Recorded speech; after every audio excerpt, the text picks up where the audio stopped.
Before we get into the stories, I would like to let you all know that I'm taking story submissions to narrate.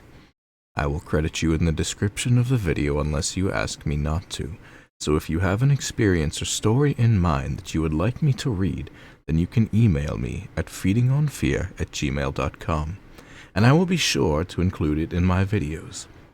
Thank you so much for watching, and enjoy the stories. It's snowing outside. There are children playing with sleds and skis. Mom fastens the chrome buttons on little Johnny's fur coat and pats him on the head. "Johnny, it's snowing today," she says. "That means we can't go play in the park because the swings will be slippery. Should we go have a little walk through the forest instead?" "Forest?" Johnny had never been to a real forest before. He nods, and they put on their Wellingtons. Mom takes an umbrella, and they leave the house. Then they walk past Johnny's school, a hospital, a post office, and a bus station, where Johnny sees a smiley lollipop lady waving her sign at him, jubilantly. He waves back and laughs. Mom points at a tabby cat licking its paws underneath the bus stop screen. "That's a kitten, Johnny. Say hello to the kitten." Mom smiles.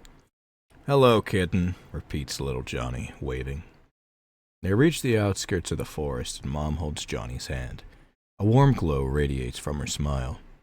"This forest is magical, Johnny. It's not like other forests." "Why is it not like other forests, Mom?" "It's a forest in which it shows you what you want to happen, Johnny. Everything you see here is what you want." He paused and raised his eyebrows. "Really?"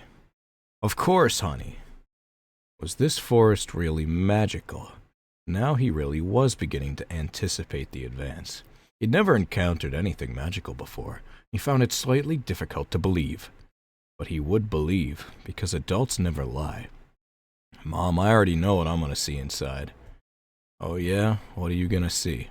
"I'll see a lollipop. No, 1,000 of them. I'll see a million, billion, bajillion Mars bars and candy floss everywhere. And I want marshmallows and toffees of all different kinds." "Wow, you are a greedy little boy, huh?" She ruffles his hair. "It's not just that, Mom. Not just candies. I'll see a huge, gigantic house. And I'll see a new bike, and a football, and lots of money." "All right then, let's go in, shall we?" "Yeah!" They strolled hand in hand into the parting between the two magnificent oak trees. Mom retracts the umbrella and puts its reduced form back into her handbag, as the bare branches above them are enough to shelter them. As they descend down the path between the rows of trees, the snow on the ground starts to thin. The trees begin to gain color and life, and their leaves start to grow back. Soon the snow once crunching beneath their feet disappears, revealing a layer of lush green grass. Beautiful pink, yellow, and red flowers spring up in the field all around them. The number of trees decreases as they advance further, and soon there are no trees left. Johnny marvels at the sight, looking all around in bewilderment. Is he dreaming? Of course, Mom hadn't lied. Adults never lie. This place truly must be magical, like a dream. The forest is right. He really wishes he could live in this place forever. And they walk, and the scenery around them changes once more. This time the field turns into a beautiful beach. The golden sand rustles lightly beneath their feet as they walk, and seagulls fly all around them, surrounding them. It's no longer cold.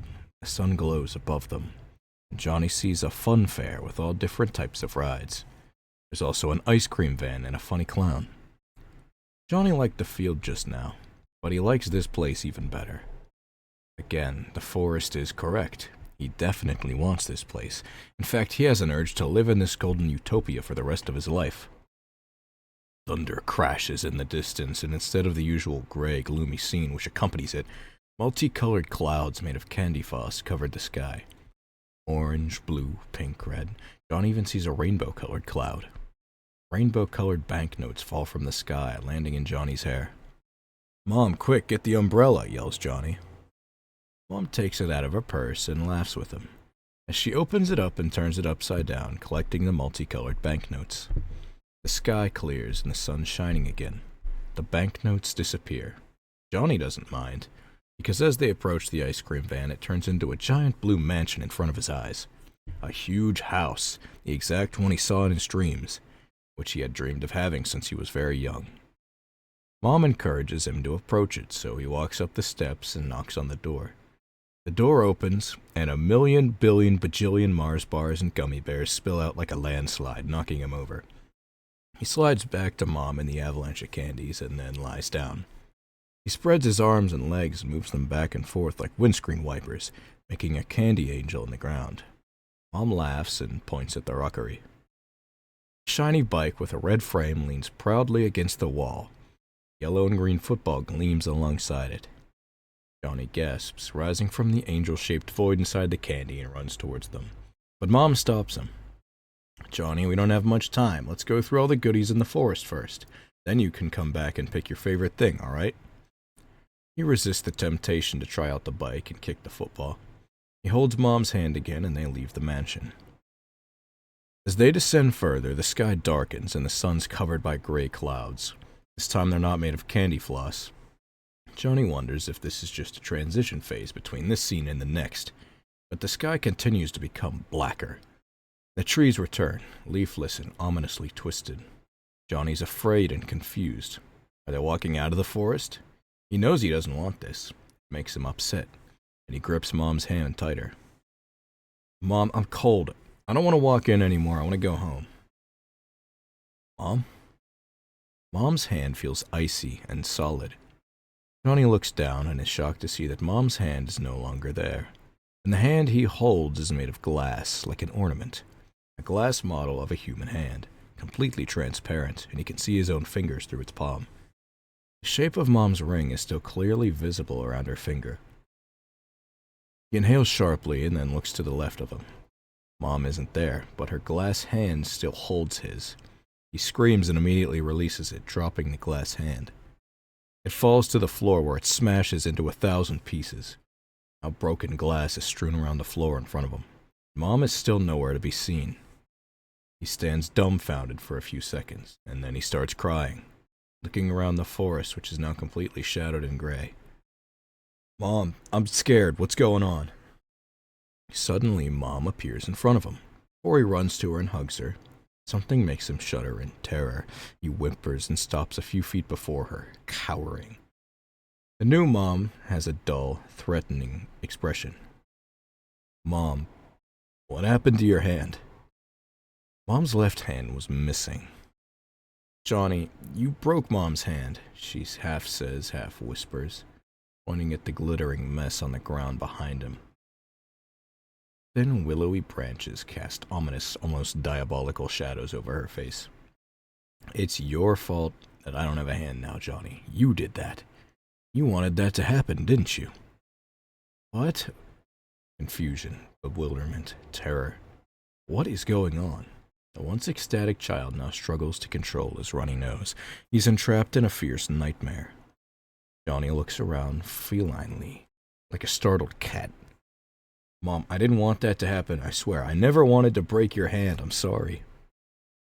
"Johnny, the forest always tells the truth. You wanted the candy bars and the football, didn't you?" "But I don't want this. I'm sorry. I want to hold your hand." "Johnny, I'm afraid that's not possible now. I don't want you to break my other hand as well." Mom glares at him ominously, silent for a long while. He's too scared to move. He doesn't like the new Mom. Johnny cries with false guilt, accused of false intentions. He stops when he sees a bright light shining in the darkness from the distance. He walks cautiously to it, stopping once in a while as he draws near. A familiar figure sits below the light, hacking and wheezing from pain. A bald man with tiny nails of stubble on his chin, wisps of thinning brown hairline in his otherwise smooth scalp. Dad, what's wrong?" Dad doesn't reply. He just continues to sputter. Then a red glow appears, coming from the left side of his chest area. Dad tries to get up and away from the red light, but it sticks him there like glue. Johnny jumps when Mom puts her remaining hand on his shoulder heavily. "Dad's hurting. Why don't you try and help him?" "But He gulps, looking down at her missing left hand, remembering what had happened earlier. How do I even do that? Something in his chest is hurting him, Johnny. Cut it out and you can save him. Save your dear father. Johnny's eyes widen as Mom takes out a huge kitchen knife. Its edge gleams, exposed to the tiny wisps of light from the gaps in the sky. Mom, I'm so scared. I never wanted to do this. Oh yeah, you did. The forest always tells the truth. So you were the one that wanted this. You wanted your dad to suffer, didn't you? Johnny shakes his head as hard as he can. He wants to cry again. Now, are you a man or a mouse, Jonathan? You need to redeem yourself of your mistake and stop your father's suffering. He takes the knife, his hand shaking. He walks over to his dad, kneeling beside him. He looks terrified, tears flowing from his eyes, large and pleading. I'm sorry, Dad. I shouldn't have wanted this to happen to you. But the force says I do. So Mom says I have to help you take something out that's hurting you. Don't worry, it'll be quick, I promise. Dad shakes his head.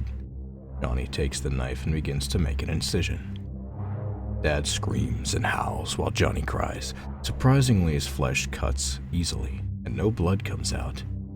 The inside of his body is filled with millions of tiny white maggots, all writhing underneath his skin. Some of them have tiny pinchers and crawl onto Johnny's hand. He screams and recoils in disgust and fear, looking over at Mom. Mom seems to disapprove of his actions, but her face holds a strange, almost grinning expression. Man or mouse, he whispers to himself. Man or mouse. He cuts further into his father. Something large and round is moving inside of him. Something hard and quivering. Johnny screams and cries, his hands submerged in the mass of maggots, pulling out the thing which is making him hurt. Something red, attached with two long cords inside of his body. It still pulses in his hands. Johnny stops crying and looks upon it in horror. Hold it still, Johnny, whispers Mom. If you drop his heart like you drop my hand, he's gonna die. But Mom, you told me to do it. You told me to do this. Johnny cries, gingerly cradling Dad's heart in his hands. He shakes, unable to decide what to do next. He begins to place it back into his chest while Dad screams and writhes, but the red light pins him to the ground. Johnny screams. His dad's skin is closing up rapidly around his hand, and soon his hands are enclosed in his skin. Blood now begins gushing out, as if he really had stuck his hand into his chest. Stop, Johnny, you're hurting him. Mom, what do I do? Dad is flailing wildly. Suddenly he drops to the ground, his body. Johnny pulls his hands out of his dad, all his might, and collapses on the ground. Bright lights go out, and his corpse lies on the ground.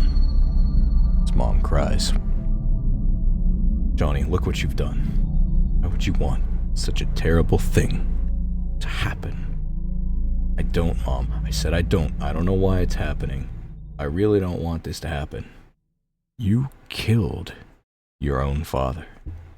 You want your own father to die, and you want to kill him. I am so ashamed. You're such a disgrace. Mom, I really didn't. Tears flow like rivers from his eyes onto the black background. I really don't want this to happen. Confused, I'm scared. You liar, screams Mom. It echoes through the forest. Her body suddenly freezes mid-scream. Her eyebrows are frowned in fury, her face scrunched up, her mouth wide open. Johnny shivers and stares as her head turns completely to glass and snaps off her body. He jumps back and screams. It falls off her shoulders to the ground and shatters into a million pieces. Her headless form unfreezes and staggers for a while. Her voice still echoes from the broken piece on the ground. Johnny abruptly lapses into a sullen silence, his face emotionless. He stands still. He doesn't want to descend further into the forest and see more of these atrocities. Mom, You lying, heartless monster. He remembered that not just one, two people had entered the forest.